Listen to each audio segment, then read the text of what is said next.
So I'm getting a lot of messages about all of this alleged fraud that's happening in Minnesota because it's my home state. The first message I got was from a friend of mine asking me if I'd seen that video that wackadoodle Nick Shirley did going to that quick learning center or whatever it's called. And I'm not saying there's not fraud going on in Minnesota. I'm just saying that some of it seems to be from Nick Shirley. So he goes to this learning center. It's a daycare that has taken millions of dollars. He's knocking, nobody's come to the door. But it would seem that he's actually at the back door. So here he is at the front door. It's a restaurant called Abdi's Kitchen. That learning center shut down due to multiple violations, none of which I don't believe had to do with fraud. But he doesn't tell his followers that it's actually a restaurant. So I got a bunch of messages about that. And then I got this comment on Instagram, which is a bad faith question. This guy is MAGA. And there has been a huge MAGA push to think about Somali people as fraudsters. Usually what they're referencing is the Feeding Our Future case. And yes, a lot of Somali people were implicated in that case. But what they conveniently leave out is this woman,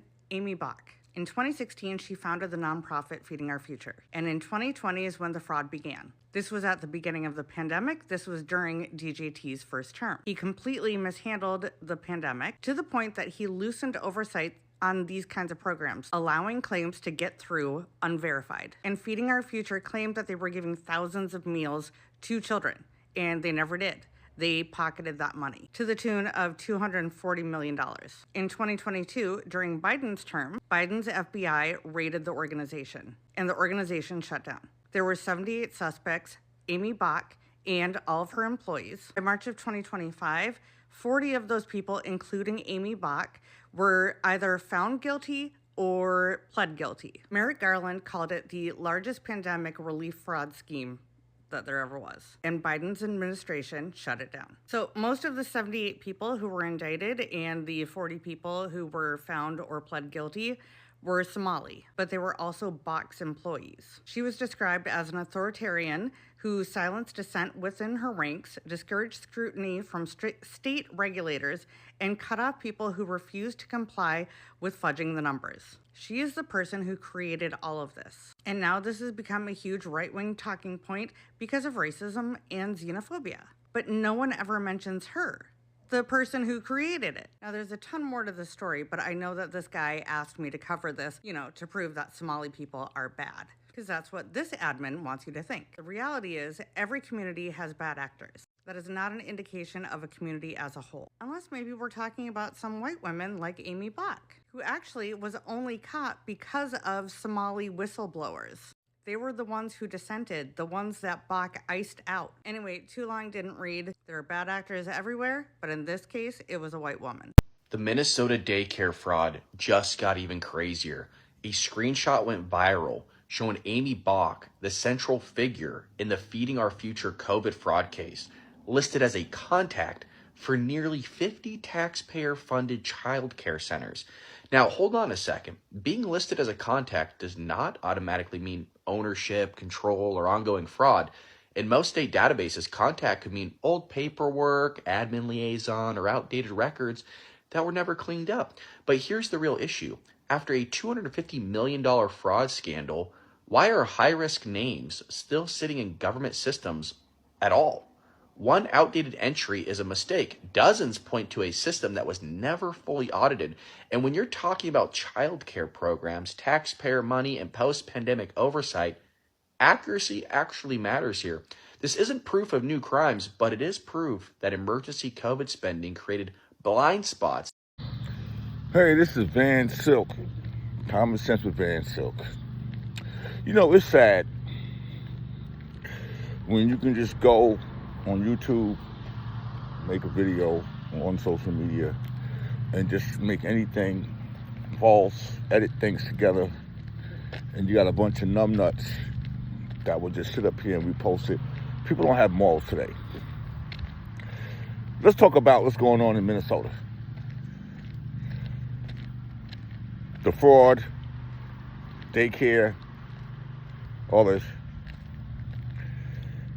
Nobody want to talk about Aimee Bock, who was the head, connection to 40 different agencies. This is even going back during COVID. Let's just put it in 100% perspective. Trump had a hard-on for Tim Walz and the Somalians And they just found a way to intercede the situation.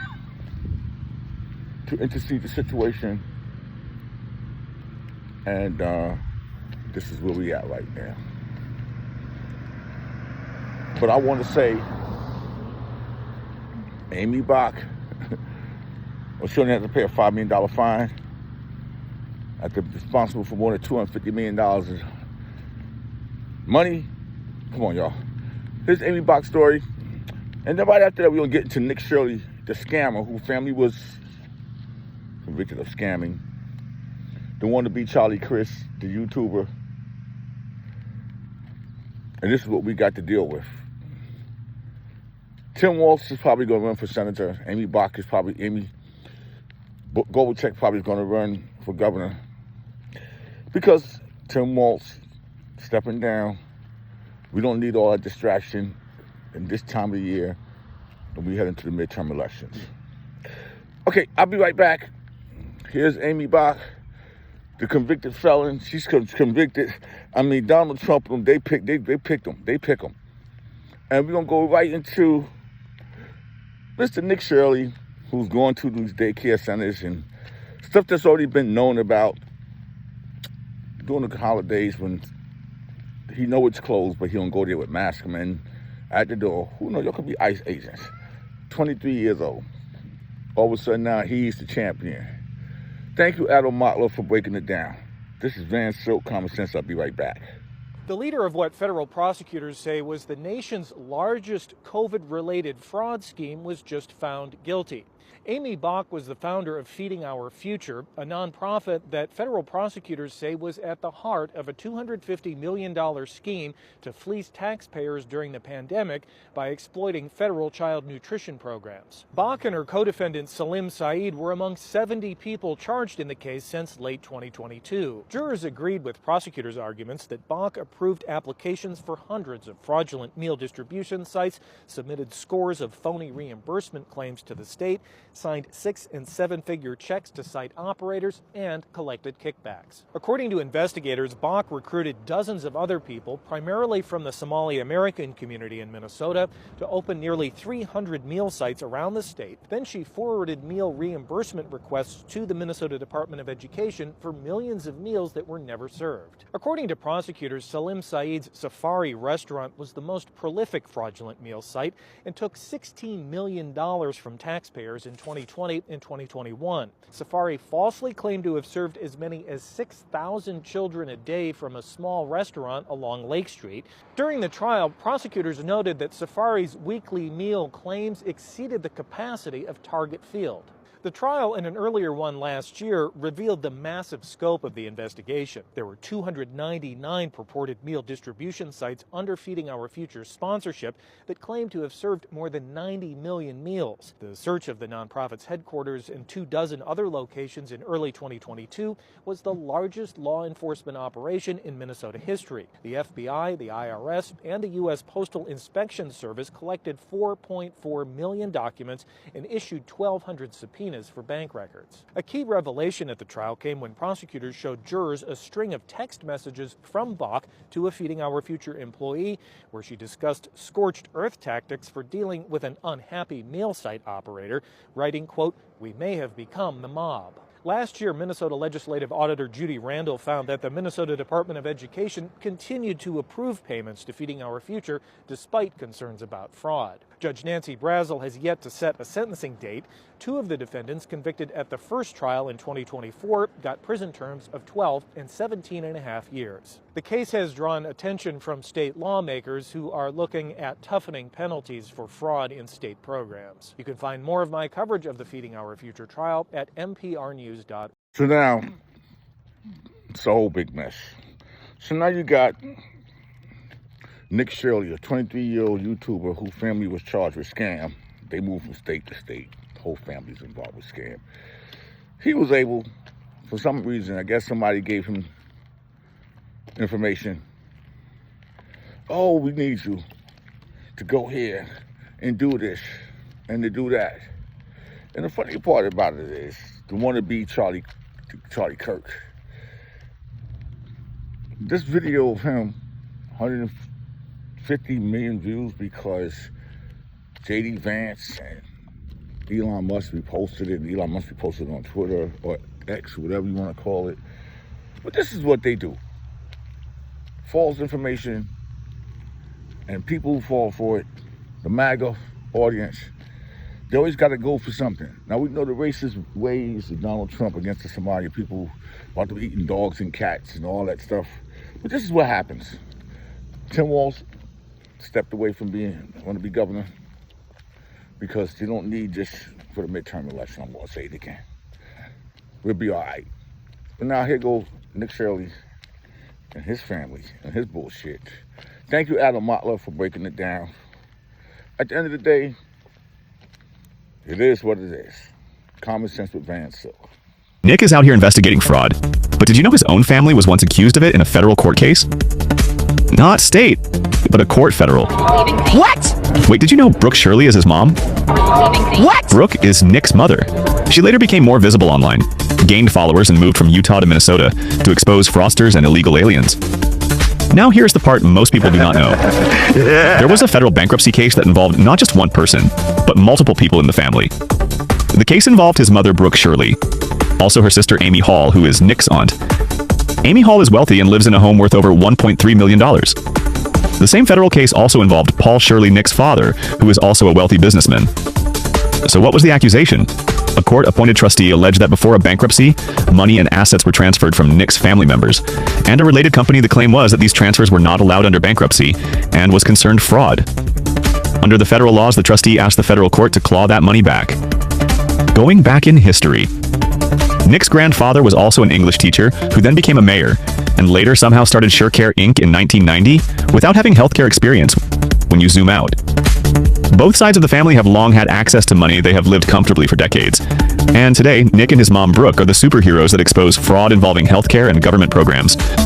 All right, somebody's got to do it. Somebody's got to take down the MAGA lies that have been spreading through the internet like wildfire over the past few days. You guys may have seen this original video posted by MAGA YouTuber Nick Shirley. He's the same age as me. He makes YouTube and Twitter videos, and he goes around trying to expose fraud or expose oftentimes liberals for doing things. Well, he posted a video that went more viral than even he probably thought. It got 125 million views over the past few days, 614,000 likes, and people like Elon Musk, people like J.D. Vance, the biggest people in the MAGA movement have boosted this video without any actual external fact-checking mechanism, meaning Elon Musk, J.D. Vance and others have signal boosted and promoted this video without actually double checking any of the facts inside the video, without actually double checking to see if any of the information reported was verified. Well, guess what? A lot of it seems unverified and sketchy at best.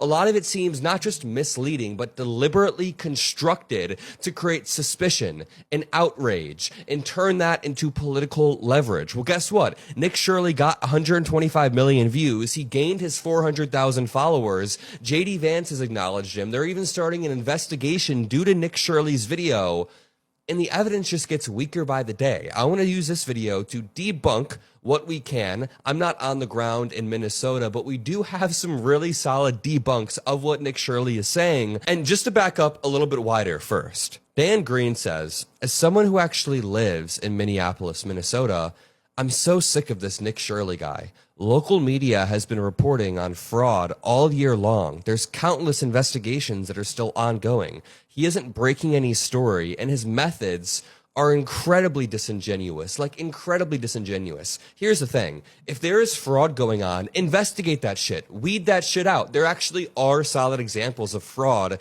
in Minneapolis, in Minnesota. There was just a scheme that is concentrated within the Somali community. It's not racist to point out fraud that's happened, but the racist part comes when you look at every single Somali and you start to accuse them of fraud because you think they must be involved. That is the racist part. It's not racist to say, hey, there have been fraud committed by multiple different races and multiple different times. That's not crazy to say, but Nick Shirley posts this 42-minute video and he captions it this. Here is the 42 minutes of my crew and I exposing Minnesota fraud. This might be my most important work yet. We uncover over $110 million in just one day. Like it and share it around like wildfire. It's time to hold these corrupt politicians and fraudsters accountable. You think in one day you discovered more fraud than the entire state of Minnesota was able to discover in like a year? So I'm not going to play the video. Well, well, well, Nick Shirley is no stranger to fraud. Guess whose family was involved with fraudulent activities according to court documents? Nick's family was. His mother and father, his aunt and his uncle. What? Yes, his mother, father, aunt, and uncle, according to court documents, were involved with fraudulent activities. In a court case that I'll give you all to, the court case actually is a bankruptcy case 18-02098 in Utah. This was back in 2018, and here's what happened. Into the court records, there were fraudulent transfers of assets, payments, and etc., basically to his aunt from his uncle, to his father, and to his mother. It was a health billing company that basically they operated and collected payments from gyms and health clubs. In turn, they were supposed to collect payments, and they were in turn to return the balance of the payments back to the gyms and the health clubs. They were supposed to keep 6% as a fee. His uncle, Bailey Hall, was the one who ran and operated the company, and he managed it. He had sole control over the company's finances. In turn, he adds Nick's father, Paul, his mother, Brooke, and his wife, Aimee, all to the payroll. But none of them performed any work or services for the company, as the court documents allege. What? They're getting paid for work that they're not doing? Well, well, well, Nick, sounds like this is other accusations you made against other people with no proof. But here we have bankruptcy and court records to show this was done. What do you say to that, Nick? Court alleges they did not work or perform any of the services, and they did not work for the company, but yet they received payroll, and they received direct transfers for tens of thousands of dollars from the company that they were allegedly working for. Over time, this money should have been actually returned back to the gyms and the health clubs, but what they're doing is they're taking the money off the top, apparently, and keeping it for themselves. The money was diverted to the family and insiders for personal benefits. Apparently, thousands of these dollars were also transferred from client trust accounts and other entities that they controlled to the family to apparently make payments on properties in Washington state and other states. Apparently, this was all taking place in Utah. Property in Washington state was later sold for $675,000 or more, and none of this money was ever returned back, because this was a Chapter 7 bankruptcy. None of it was ever returned back to the creditors. By the way, Nick's parents and his aunt both own multi-million-dollar homes in Utah. I wonder where that money came from. And the court documents show that none of the proceeds from this house or any of the properties were returned to the billing company, to the gyms, or the health club, or the creditors.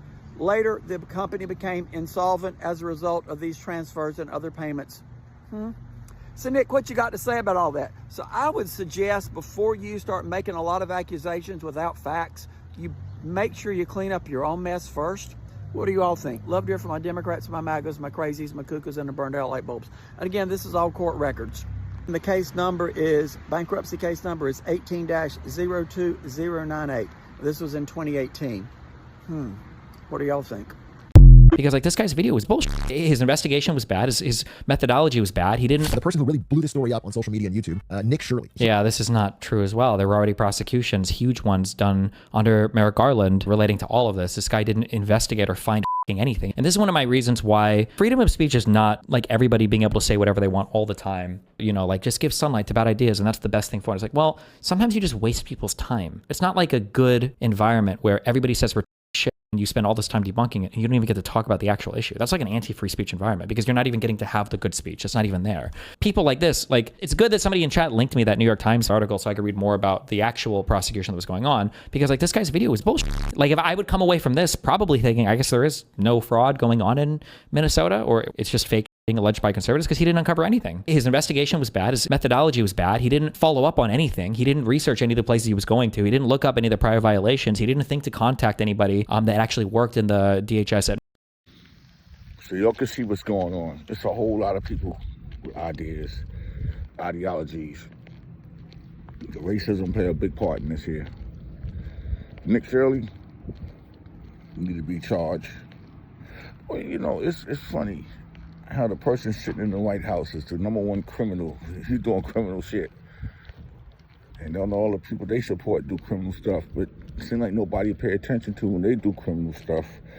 But when somebody of a different political party allegedly do criminal stuff, they're the worst people in the world. Well, I'm gonna give you some more of this whole scandalous BS that's going on with the child care and everything. You have a blessed day. It's Common Sense with Van Silk.